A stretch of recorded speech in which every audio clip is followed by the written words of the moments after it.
बोकारो दिन भर में आज चर्चा होगी। कोरोना काल में अस्पतालों की भूमिका पर डालेंगे एक नजर। चास पुलिस ने एक लॉज में की छापेमारी, इसकी भी बात करेंगे। नमस्कार, आप देख रहे हैं बोकारो दिन भर, मैं प्रियंका। बोकारो की अन्य खबरों की भी बात करेंगे। शहर को स्वच्छ और सुंदर बनाने के लिए चलाए जा रहे स्वच्छता अभियान की भी चर्चा करेंगे। साथ ही मौसम के मिजाज को भी जानेंगे। कोरोना के आंकड़ों पर भी नजर होगी और भी बहुत कुछ। लेकिन पहले देश दुनिया का हाल।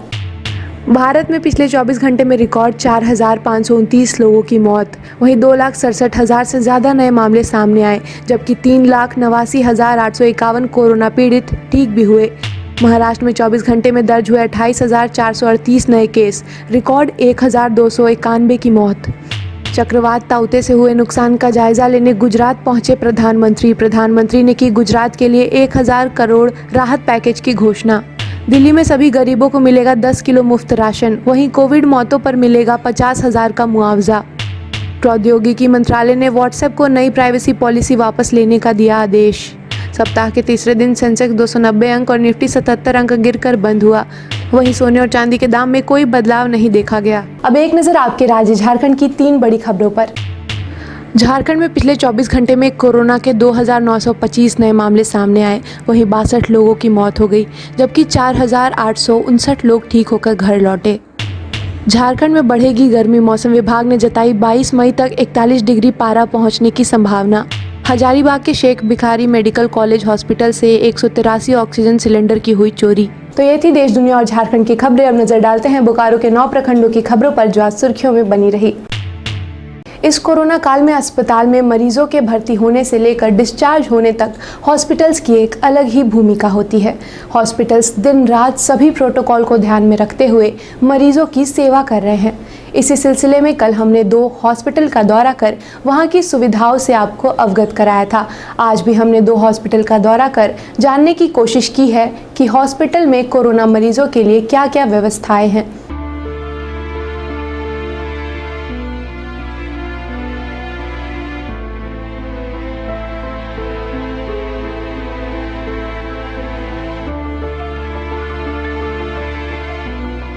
फोर लेन पर देवांश हॉस्पिटल में हम आए हुए हैं। यहाँ पर जानकारी लेंगे कोविड हॉस्पिटल्स को लेके किस तरह की सुविधाएं यहाँ पर हैं।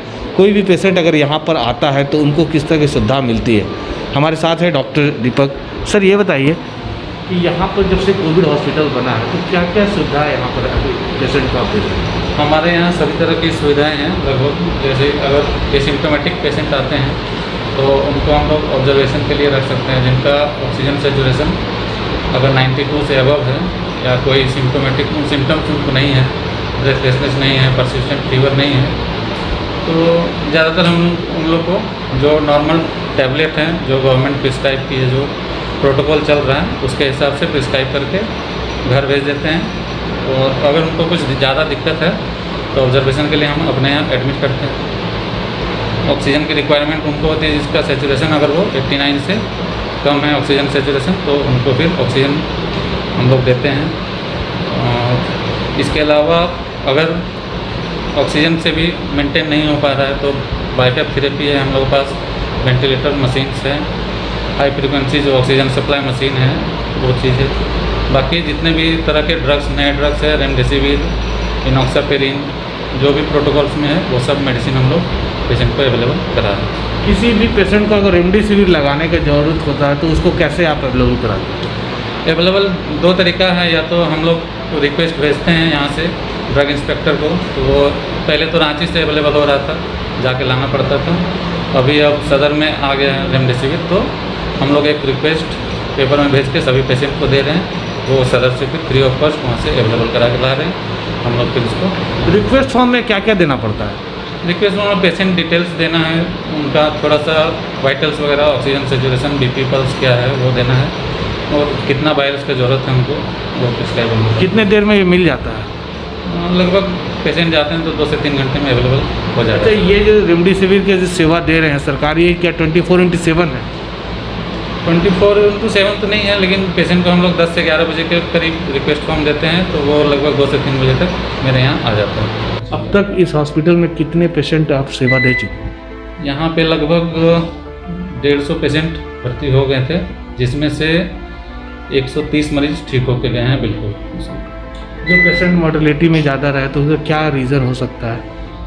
मोर्टेलिटी का रीज़न बहुत यहाँ पे है कि बहुत लेट से आने के कारण ही हुआ है। अगर अर्ली स्टेज में आ जाते हैं पेशेंट तो हम लोग उसको मेडिसिन दे के पेशेंट बेटर हो जाता है, लेकिन बहुत लेट स्टेज में कोई कोई आए हैं जिनका लंग्स पूरा इन्वॉल्व हो गया है, सैचुरेशन 40 से नीचे जब आ जाते हैं तो फिर मजबूरी में उनको वेंटिलेटर में ही डालना पड़ता है। बहुत सारे मरीजों से बात करने पे लगा कि कोई लोकल डॉक्टर से दिखा रहे थे, लोकल प्रैक्टिशनर से दिखा रहे थे, खुद जाकर फार्मेसी से मेडिसिन ले आकर घर में ही ट्रीटमेंट कर रहे थे। तो कुछ कुछ गलतियाँ उन लोगों ने की है जिसके कारण ये हुआ।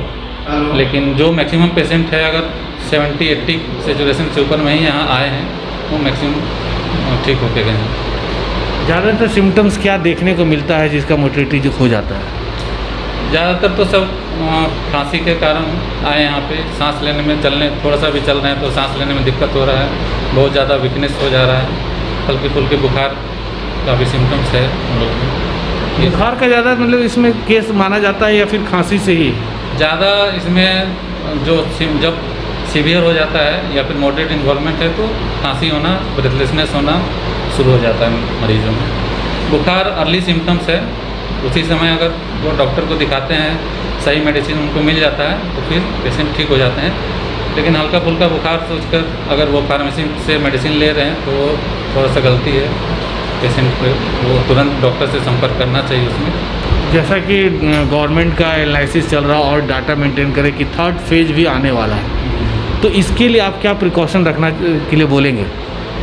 थर्ड फेज को रोकने के लिए तो प्रिकॉशन है कि अभी भी जो है यहाँ के जो भी नागरिक हैं उनको नहीं सोचना चाहिए कि बिल्कुल ख़त्म हो गया है। जो भी प्रिकॉशंस वो अभी तक लेते आ रहे हैं, मास्क का प्रयोग, 2 गज दूरी बना के रखना है, सैनिटाइजेशन हमेशा करते रहिए, हैंड सैनिटाइजेशन वगैरह, कहीं भी जाते हैं तो दूरी मेंटेन करना है, ये चीज़ प्रिकॉशन में रखना है। और थोड़ा बहुत भी सिम्टम्स आते हैं तो तुरंत डॉक्टर से संपर्क करना चाहिए, ये नहीं कि लेट स्टेज में पहुँचे।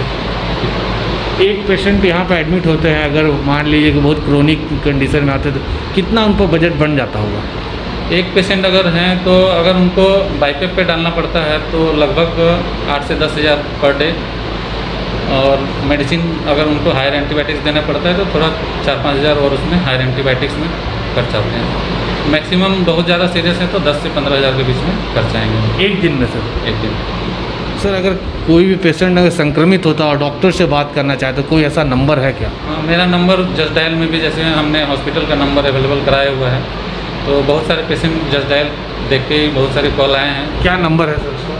8210050993 ये मेरा नंबर है। अगर किसी को इस तरह का दिक्कत है तो वो बेझिझक कॉल कर सकते हैं।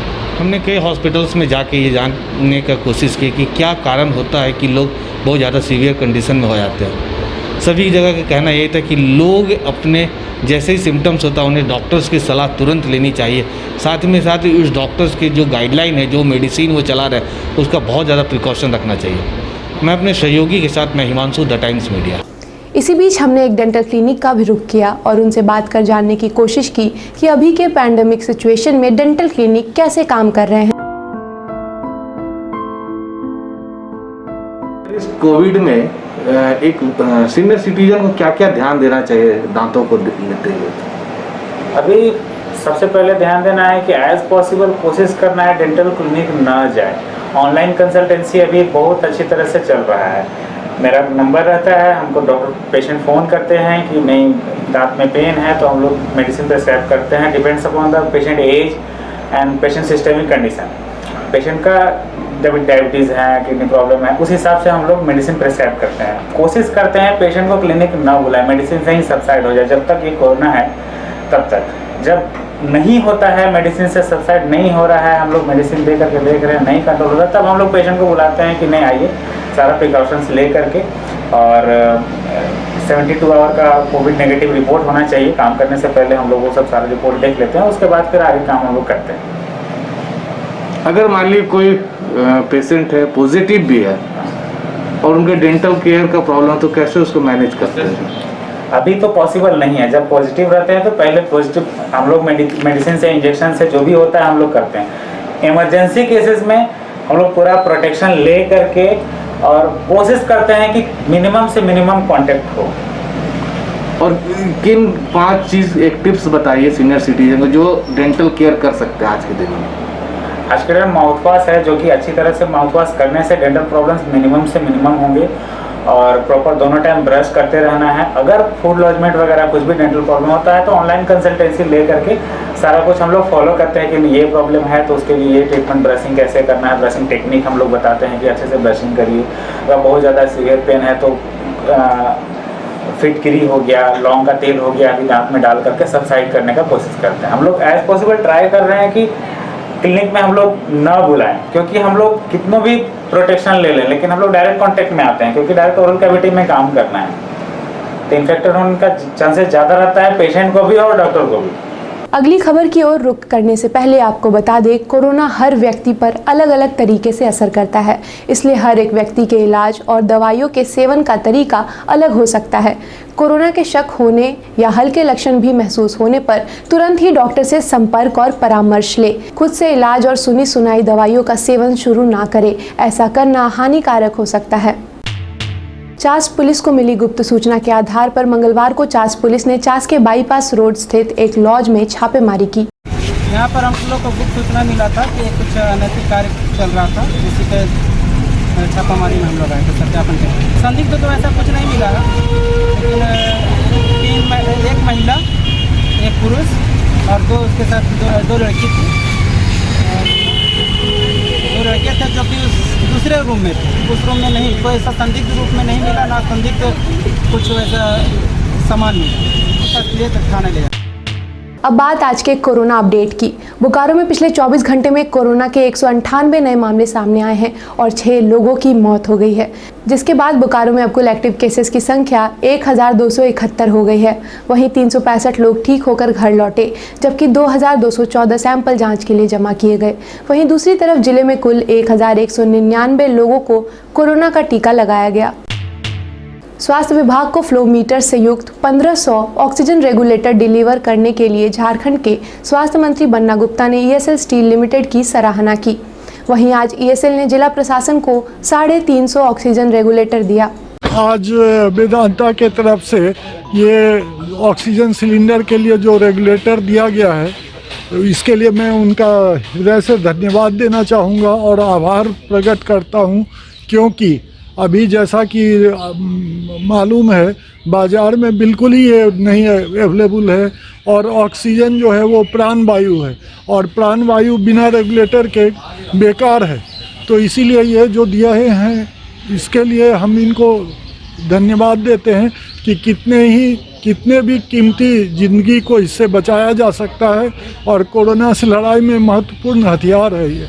तो इसीलिए वेदांता स्टील को मैं तहे दिल से इसके लिए धन्यवाद देना चाहूँगा। 350 रेगुलेटर दिया गया है जो कि अभी के लिए पर्याप्त है। मैं भी अत्यंत हर्ष के साथ इस संकट की घड़ी में वेदांता ईएसएल की तरफ से आप सभी लोगों को धन्यवाद देता हूँ और एज अ रिस्पॉन्सिबल कॉरपोरेट हमारा वेदांता ऑलरेडी यहाँ पे 100 बेड का हॉस्पिटल बना रहा है। हमारी एक छोटी छोटी कोशिशें हैं जिसके ज़रिए हम डिस्ट्रिक्ट एडमिनिस्ट्रेशन और गवर्नमेंट की एफर्ट टुवर्ड्स कोविड कंट्रोल, हम लोग भी चाहते हैं कि हम लोग बहुत एक्टिवली उनके साथ अपना कहीं ना कहीं योगदान दें। और अभी पिछले 4-5 दिन में बहुत अच्छी प्रक्रिया ऑक्सीजन गैस सप्लाई की भी हम लोगों ने शुरू कर दी है डिस्ट्रिक्ट एडमिनिस्ट्रेशन को। अभी तक हमारे इलेक्ट्रो स्टील से पंजाब गवर्नमेंट और बिहार गवर्नमेंट को डायरेक्ट ऑक्सीजन सप्लाई हो रही थी, पर पिछले 3-4 दिनों से अपने शशि रंजन साहब एसडीओ जी के पहल में हम लोगों ने ऑक्सीजन सप्लाई अपने बोकारो के लिए भी शुरू कर दिया है। पिछले 5 दिन में 30 टन हमने ऑक्सीजन अपने बोकारो डिस्ट्रिक्ट के लोगों के लिए किया है और आगे भी हम प्रतिबद्ध हैं कि बोकारो क्षेत्र के विकास के लिए और यहाँ जनभावना को अच्छे से अच्छे सुदृढ़ करने के लिए हम तत्पर रहेंगे।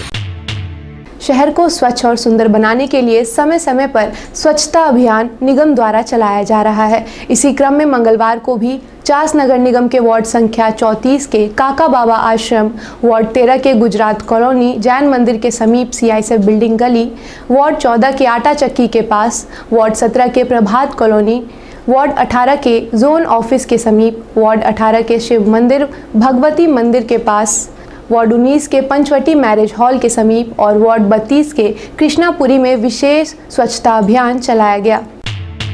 नावाडीह के प्रखंड कार्यालय के सभागार में मंगलवार को कोविड टास्क फोर्स के सभी सदस्यों के साथ नावाडीह प्रखंड विकास पदाधिकारी सह अंचल अधिकारी की अध्यक्षता में बैठक आयोजित की गई। बैठक में प्रखंड विकास पदाधिकारी नावाडीह ने कहा कि प्रखंड स्तरीय कोविड टास्क फोर्स की बैठक सप्ताह में 3 दिन होगी। वहीं प्रखंड स्तर पर रैट जांच और आइसोलेशन केंद्र बनाने की बात पर प्रकाश डालते हुए रैट जांच के लिए पंचायत स्तर पर आंगनवाड़ी सेविका और सहिया की 2 टीम बनाने की चर्चा की गई। अब जान लेते हैं मौसम का हाल। बोकारो में मंगलवार शाम तेज हवा के साथ हुई बारिश से पिछले कई दिनों से बढ़ रहे उमस भरी गर्मी से लोगों को राहत मिली। आज दिन की शुरुआत कड़ी धूप के साथ हुई, लेकिन दिन भर धूप छांव चलता रहा। मौसम विभाग के अनुसार से शुक्रवार तक बारिश होने की संभावना है। आज का अधिकतम तापमान 36 डिग्री सेल्सियस और न्यूनतम तापमान 26 डिग्री सेल्सियस रिकॉर्ड किया गया। जैसा कि हमने आपको बताया था, कमेंट बॉक्स में हमें जो प्रतिक्रियाएं अच्छी लगेगी उसे हम चुनकर आप लोग सभी के सामने प्रस्तुत करेंगे। आज का कमेंट ऑफ द डे करने वाले हैं दिलीप सबलोक, जिन्होंने 17 मई को बोकारो टाइम्स के YouTube पर ये कमेंट किया था। दिलीप सबलोक ने लिखा है, आपका न्यूज़ सुनकर बहुत अच्छा लगता है, आपका न्यूज़ का इंतज़ार रहता है, कोऑपरेटिव कॉलोनी का भी न्यूज़ दिखाइए। दिलीप जी, हमारे साथ जुड़े रहने के लिए आपका धन्यवाद। जब भी कोऑपरेटिव कॉलोनी से संबंधित खबर आई है, हमने उस खबर को प्राथमिकता के साथ दिखाया है और आगे भी दिखाते रहेंगे। आप अपने आसपास की घटनाएं और समस्याओं को हमें व्हाट्सएप कर सकते हैं। हमारा व्हाट्सएप नंबर है 9334210302। इसी तरह बोकारो के तमाम खबरों को जानने के लिए आप हमारे चैनल बोकारो टाइम्स को लाइक करें, सब्सक्राइब करें और शेयर करें। फिर मिलेंगे बोकारो दिन भर में सोमवार से शुक्रवार रात 8 बजे। तब तक के लिए नमस्कार। बने रहें thetimesmedia.com पर। आप हमें फेसबुक और यूट्यूब पर भी देख सकते हैं।